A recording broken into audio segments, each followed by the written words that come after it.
بسم اللہ الرحمن الرحیم۔ اعوذ باللہ من الشیطان الرجیم۔ بسم اللہ الرحمن الرحیم۔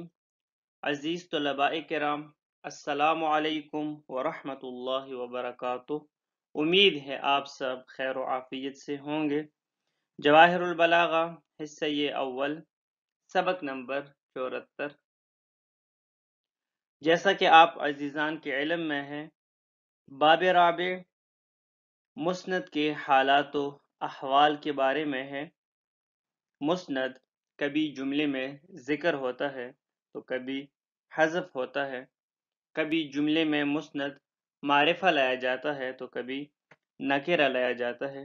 اسی طرح مسند کبھی جملے میں مقدم ہوتا ہے تو کبھی مؤخر ہوتا ہے۔ پچھلے درس میں ہم پڑھ چکے تھے کہ اصل یہ ہے کہ کلام میں جملے میں مسند ذکر ہو، البتہ اگر قرینہ ہو تو پھر حذف بھی کر سکتے ہیں۔ کبھی کبھار ایسا ہوتا ہے کہ قرینہ ہوتی ہوئی بھی مسند کو ذکر کیا جاتا ہے بعض مرجحات کی بنا پر۔ آج کے درس میں ہم پڑھیں گے کہ جب کلام میں مسند پر دلالت کرنے والا قرینہ موجود ہو اور بعض اغراض بلاغی کے بنا پر مسند کو حذف کیا جائے۔ المبحث الاول فی ذکر المسند وحذفہ، بحث اول باب چہارم کا کلام میں مسند الیہ کے ذکر کرنے اور حذف کرنے کے بارے میں ہے۔ فرماتے ہیں مسند میں اصل یہ ہے کہ ذکر ہو، البتہ اگر کوئی قرینہ ہو تو مسند کا حذف کرنا جائز ہے۔ اس بارے میں ہم پہلے پڑھ چکے ہیں پچھلے درس میں، البتہ یاد دہانی کے لیے بتاتا چلوں۔ اصل یہ ہے کلام میں کہ مسند ذکر ہو، البتہ اگر قرینہ موجود ہو جو مسند کے وجود پر دلالت کر رہا ہو تو پھر کوئی مشکل نہیں ہے، مسند کو حذف بھی کر سکتے ہیں۔ بعض مقامات ایسے ہیں کہ جہاں قرینہ ہوتی ہوئی بھی مسند کو اغراض بلاغی کے تحت ذکر کیا جاتا ہے، اور بعض مقامات ایسے ہیں کہ جہاں قرینہ موجود ہوتا ہے اور مسند کو حذف کیا جاتا ہے بعض اغراض بلاغی کے تحت۔ اب ان مقامات کے بارے میں ہم پڑھ چکے ہیں کہ جب کلام میں قرینہ موجود ہو جو مسند کے وجود پر دلالت کر رہا ہو، اس کے باوجود بھی کلام میں مسند کو ذکر کیا جائے۔ اس بارے میں ہم تفصیل سے گفتگو کر چکے ہیں۔ 4 مقامات ایسے ہیں کہ جہاں کلام میں مسند کے ذکر کرنے کو ترجیح دی جاتی ہے، اور 2 مقامات ایسے ہیں کہ جہاں کلام میں مسند کے حذف کرنے کو ترجیح دی جاتی ہے۔ یعنی قرینہ کلام میں موجود ہوتا ہے جو مسند کے وجود پر دلالت کر رہا ہوتا ہے، اور پھر بعض اغراض بلاغی کے تحت اس کلام میں سے مسند کو حذف کیا جاتا ہے۔ بعض مقامات پر کلام میں مسند کا حذف کرنا واجب ہوتا ہے۔ یہ وہاں ہوتا ہے جہاں اہل عرب خود کلام میں مسند ذکر نہیں کرتے۔ یعنی بعض مقامات تو ایسے ہیں جہاں پر مسند کا حذف یعنی مسند کے حذف کرنے کو ترجیح دی جاتی ہے، البتہ آپ ذکر بھی کر سکتے ہیں۔ حذف کریں تو اچھی بات ہے، وہ غرض بلاغی حاصل ہو جائے گی، حذف نہ کریں پھر بھی کوئی مشکل نہیں ہے۔ لیکن بعض مقامات ایسے ہیں جہاں پر مسند کو لازماً واجباً حذف کرنا ہوگا۔ اب یہ کون سے مقامات ہیں؟ یہ وہ مقامات ہیں کہ جہاں اہل عرب خود کلام میں مسند ذکر نہیں کرتے، اہل لغت اہل عرب خود کلام میں مسند نہیں لاتے۔ اب جب اہل لغت خود کلام میں مسند کو ذکر نہیں کرتے تو ہم کیوں ذکر کریں؟ ہمارے لیے بھی وہاں پر مسند کو ذکر نہیں کرنا چاہیے۔ وقد يترجح الحذف وذلك اذا تعلق به غرض مما مر في حذف المسند الیہ۔ فرماتے ہیں کہ کبھی کبھار کلام میں مسند کے حذف کرنے کو ترجیح دی جاتی ہے۔ اب یہ کہاں ہوتا ہے؟ یہ تب ہوتا ہے کہ جب کوئی غرض بلاغی ہو، جس طرح کہ ہم نے مسند الیہ میں پڑھا کہ اصل یہ ہے کہ کلام میں مسند الیہ ذکر ہو، لیکن کبھی کبھار بعض اغراض بلاغی کے تحت مسند الیہ کو کلام پر سے حذف کیا جاتا ہے۔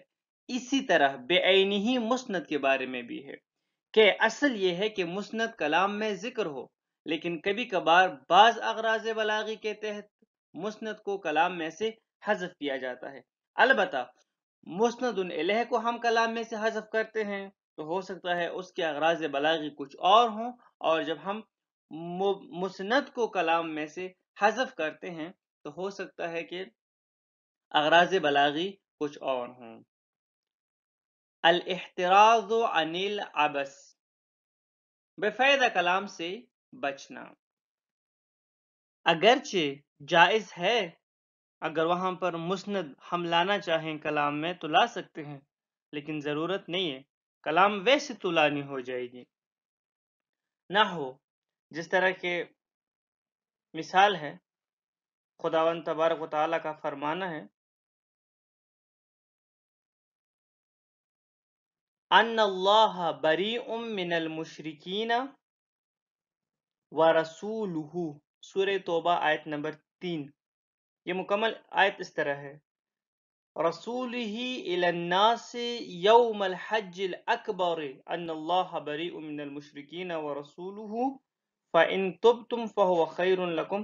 پھر اور بھی کافی طولانی آیت ہے۔ رسول کی طرف سے حج اکبر کے دن لوگوں کے لیے اعلان ہے کہ اللہ اور اس کا رسول مشرکین سے بیزار ہیں۔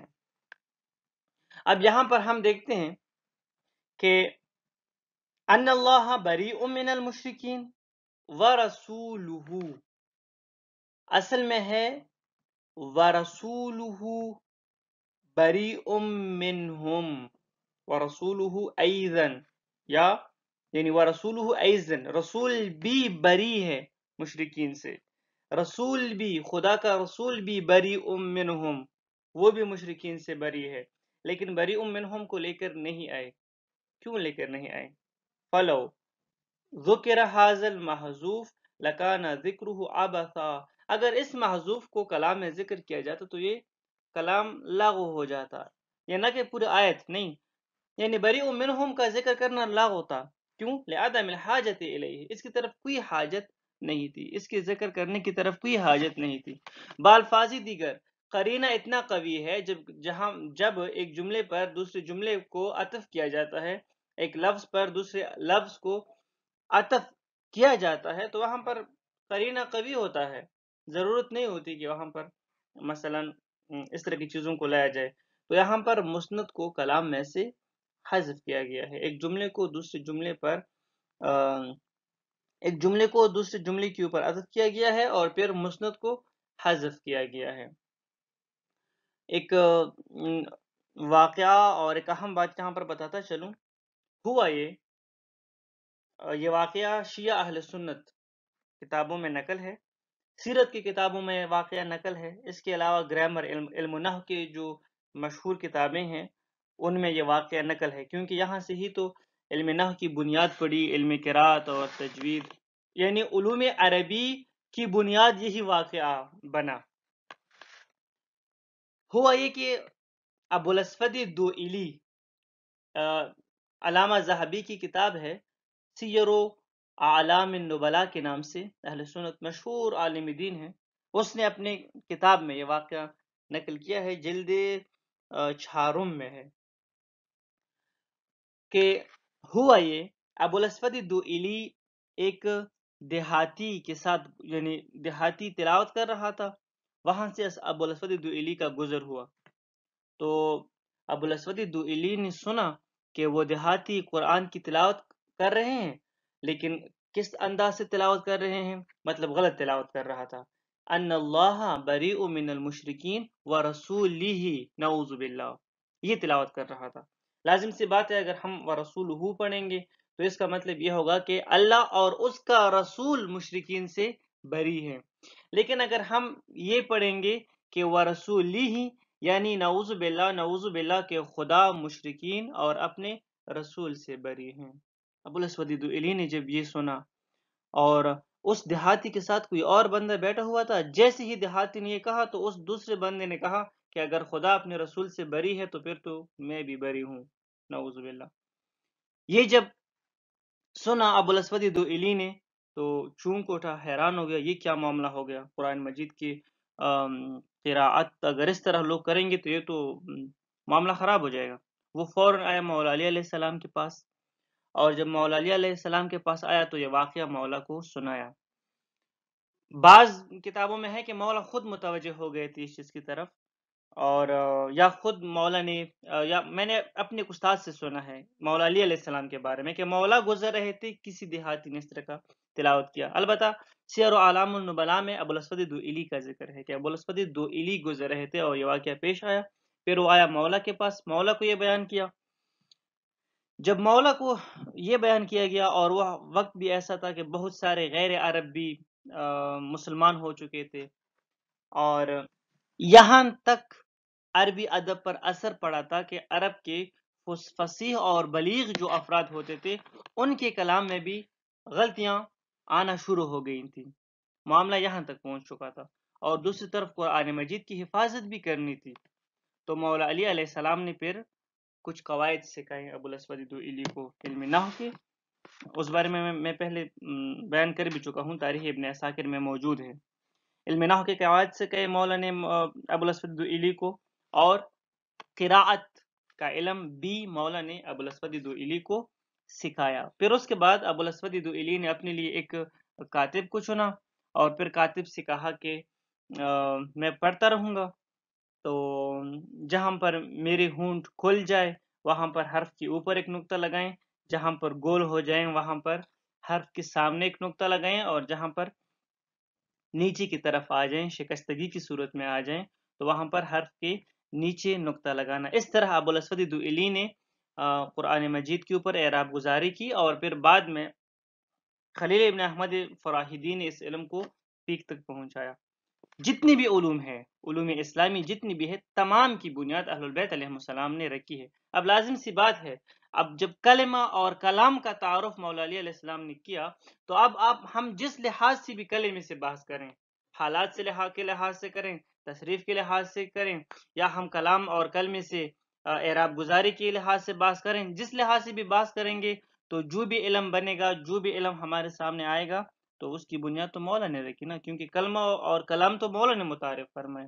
اس کے علاوہ بھی بہت سارے علوم کی بنیاد اہل البیت علیہ السلام نے رکھی ہے۔ مثلا کیمیا کی بنیاد امام صادق علیہ السلام نے رکھی۔ جابر ابن حیان کون تھے؟ امام صادق علیہ السلام ہی کے تو شاگرد تھے۔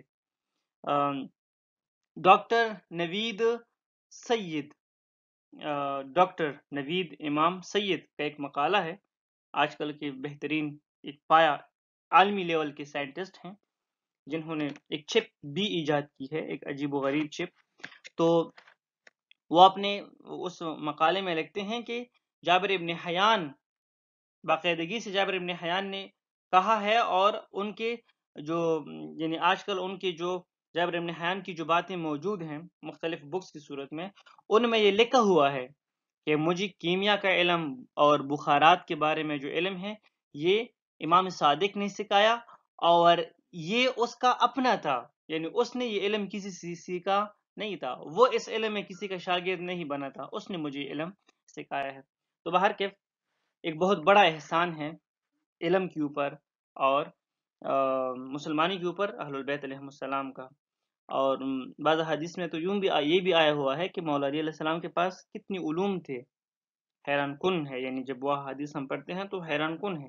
اور پھر انا مدینۃ العلم وعلی بابھا، تو وہ حدیث ہے کہ جو شیعہ سنی سب کتابوں میں موجود ہے، واضح ہے مولا علی علیہ السلام کا علم۔ تو بہت سارے علوم ہیں کہ جو در اہل البیت سے اور در علی سے نکلے ہیں۔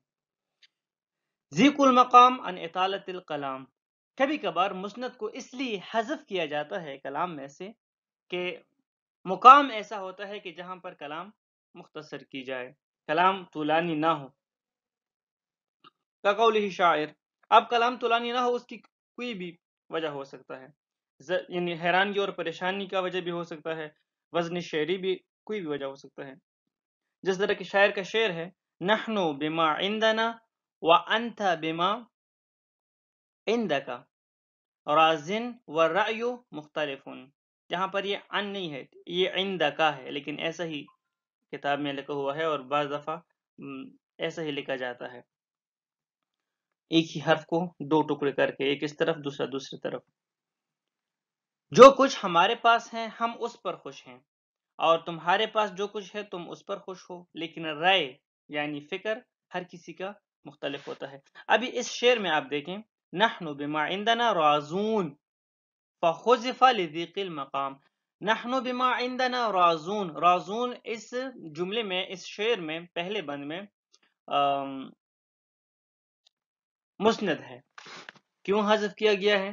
اس لیے حذف کیا گیا ہے تاکہ کلام طولانی نہ ہو. اگر ہم کہیں نحن بما عندنا راضون وغیرہ وغیرہ تو یہ جملہ طولانی ہو جائے گا نا، پھر تو شعر نہیں بنے گا، پھر تو نظم نہیں بنے گا، پھر تو نثر بنے گا. وقد يجب حذفه اتباعا ومجاراتا لما جاء في الاستعمالات الواردة عند العرب. کبھی کبھار لازماً وجوباً مسند کو حذف کیا جاتا ہے. کیوں؟ اہل لغت کی اتباع کرتے ہوئے، اہل لغت کی اتباع کرتے ہوئے، ان کے سیرت پر، ان کے قدم پر، ان کے قدم بقدم جاتے ہوئے. یعنی جہاں اہل عرب خود مسند الیہ ذکر نہیں کرتے تو وہاں ہم کیوں ذکر کریں؟ ضرورت نہیں ہے.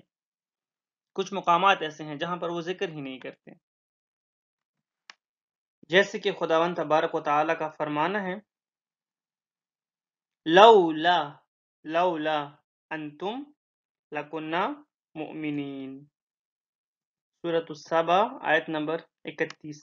اے لولا انتم موجودون، اگر تم نہ ہوتے، لولا انتم اگر تم نہ ہوتے، لکنا مؤمنین تو ہم مؤمن ہوتے. کیا مطلب اگر تم نہ ہوتے تو ہم مومن ہوتے؟ یعنی لولا انتم موجودون، اگر تم موجود نہ ہوتے. لیکن یہاں پر لولا انتم، انتم کے بعد مسند کا ذکر نہیں ہے. کیوں نہیں ہے؟ یہاں پر ذکر ہی نہیں کرتے، یہاں پر اہل عرب ذکر ہی نہیں کرتے، حذف کرتے ہیں. تو ہمیں بھی حذف کرنا ہوگا، اور یہی یعنی لازمی ہے، واجب ہے کہ ہم یہاں پر مسند کو حذف کریں. اور کی وجہ نہیں ہے، وجہ فقط یہ ہے کہ یہاں پر عرب استعمال نہیں کرتے. والسلام علیکم ورحمۃ اللہ وبرکاتہ.